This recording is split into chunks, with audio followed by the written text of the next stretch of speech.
ওই কপাল দিয়া বান্দা আমার কুদরতি কদমে সাজদা দিবে। এই কপালটার এত দাম, এই কপাল কুন ফায়াকুন বললে হয় না, এই কপাল ফেরেশতাদের হাতে বানাইলেও হয় না, আমি আল্লাহ নিজের হাতে বানাইছি।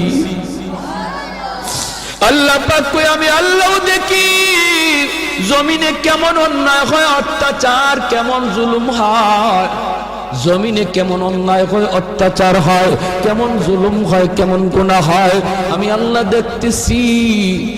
আমি আল্লাহ দেখতেছি আমার নবীর নায়েবে রাসূল উলামায়ে কেরামের সাথে কেমন আচরণ হয়, সবই আল্লাহ বলেন আমি দেখতেছি। এরপরও আমি কেন নগদ ধরি না জানুনি? চার শ্রেণীর কারণে। লাউলা মাশাইখ রুক্কা ওয়াল শাবাব খুশা ওয়াল আতফাল রুদ্দা ওয়াল আনআম রুত্তা। আল্লাহ বলেন এক নম্বর হলো ওই বৃদ্ধ মানুষগুলি, এখনো জমিনে এমন কিছু সাদা দাড়ি সাদা চুল আমার কিছু বৃদ্ধ বান্দা বান্দি আছে রে, কোমর বাঁকা হইতে পারে না, করতে পারে না, কষ্ট হয়, হাঁটুতে ব্যথা, কোমরে ব্যথা, এরপরেও আমি আল্লাহর কুদরতি কদমে সাজদা দেয়, কষ্ট হয়, এরপরেও আমার কদমে সাজদা দেয়। এই সাজদার দিকে তাকাইলে জমিনের প্রতি মায়া লেগে যায়। দুই নম্বরে আল্লাহ বলে ওয়াশবাবু খুশা,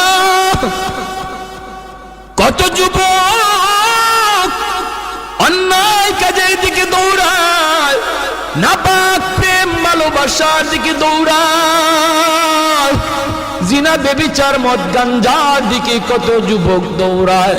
আল্লাহ বলেন কিন্তু এখন এমনও কিছু যুবক আছে যেই যুবক যৌবনের পাগলামি করে না, তার মনেও পাগলামি করতে চায়, তারও গুনার দিকে তার মন ডাকে কিন্তু যায় না। আমি আল্লাহর ভয়ে যুবক গুনার দিকে যায় না, মসজিদে গিয়ে হাজির হয় না, পাক ভালোবাসা প্রেমের দিকে মন দেয় না, আমি আল্লাহর প্রেম অন্তরের ভিতরে জমায়া নেয়। ওই যুবকের সেজদা যখন জমিনে দেয়, তার সেজদার দিকে তাকাইলেও এই গুনাহগার জমিনের প্রতি আমার মায়া লেগে যায়।